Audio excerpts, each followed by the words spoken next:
Hello, Oliver.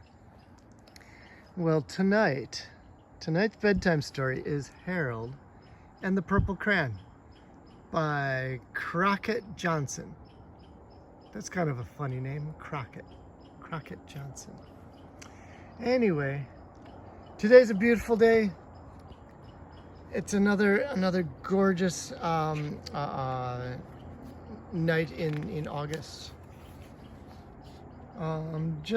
It wasn't yesterday, but 2 sleeps ago was your birthday party at the park. And I was there too. And I was so glad to see you. And now it's 2 sleeps later, and I'm reading you a story. And here we go. Harold and the Purple Crayon by Crockett Johnson. One evening, after thinking it over for some time, Harold decided to go for a walk in the moonlight.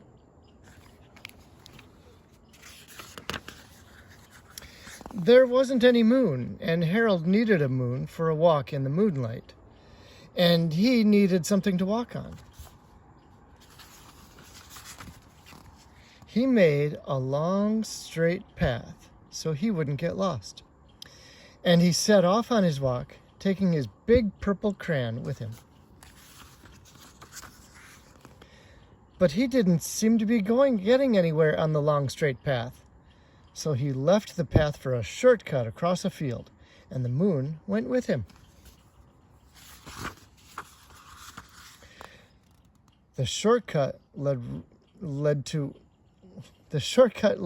to where Harold thought a forest should be.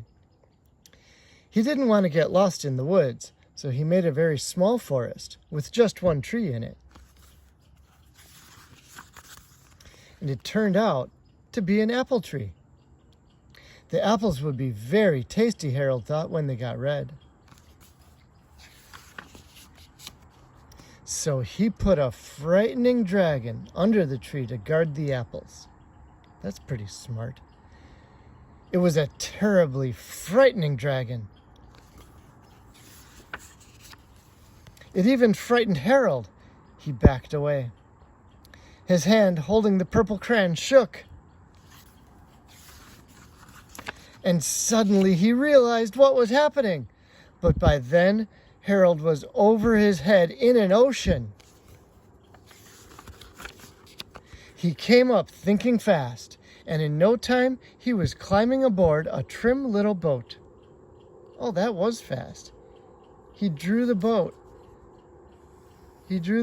and that's where the rest of it's gonna be. And then he climbed in. That's too cool. I wish I had a crayon like that. That's amazing. Harold quickly set sail, and the moon sailed along with him. After he had sailed long enough, Harold made land without much trouble. He stepped ashore on the beach, wondering where he was. The sandy beach reminded Harold of picnics, and he thought of picnics made him hungry. So he laid out a nice, simple picnic lunch. There was nothing but pie, but there were all 9 kinds of pie that Harold liked best. When Harold finished his picnic, there was quite a lot left. He hated to see so much delicious pie go to waste. So Harold left a very hungry moose and a deserving porcupine to finish it up. And off he went, looking for a hill to climb to see where he was.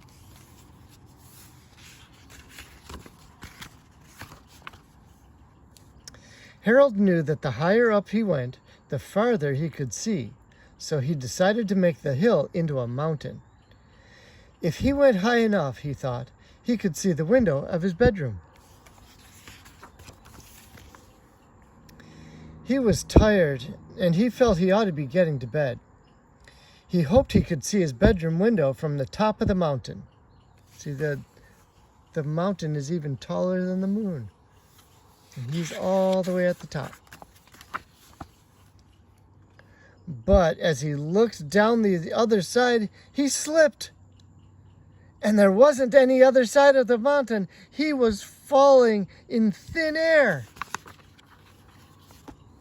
But luckily, he kept his wits and his purple crayon. And he made a balloon and he grabbed onto it. And he made a basket under the balloon big enough for him to stand in. He had a fine view from the balloon, but he couldn't see his window. He couldn't even see a house.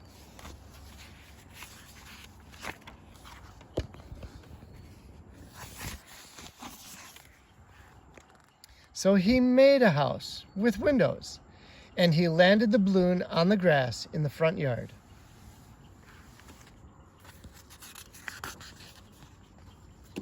None of the windows was his window. He tried to think of where his window ought to be. And he made some more windows. He made a big building full of windows. There's Harold making more windows.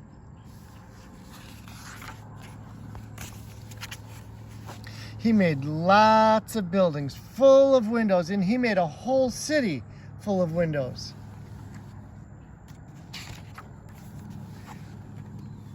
But none of the windows was his window. He couldn't think where it might be. He decided to ask a policeman.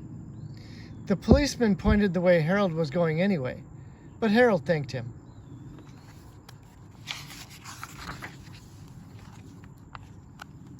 And as he walked along with the moon, wishing he was in his room and in bed. And then suddenly, Harold remembered. He remembered where his bedroom window was when there was a moon. It was always right around the moon.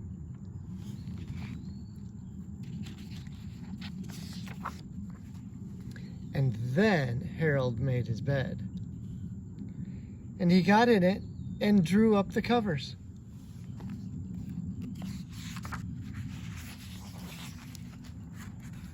And the purple crayon dropped to the floor, and Harold dropped off to sleep.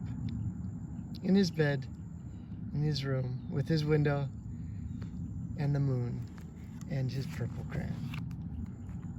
So that was quite an adventure Harold had with his crayon. He went in a forest and he made a dragon, and he had a picnic and climbed a mountain, all before bedtime. That was a lot of fun.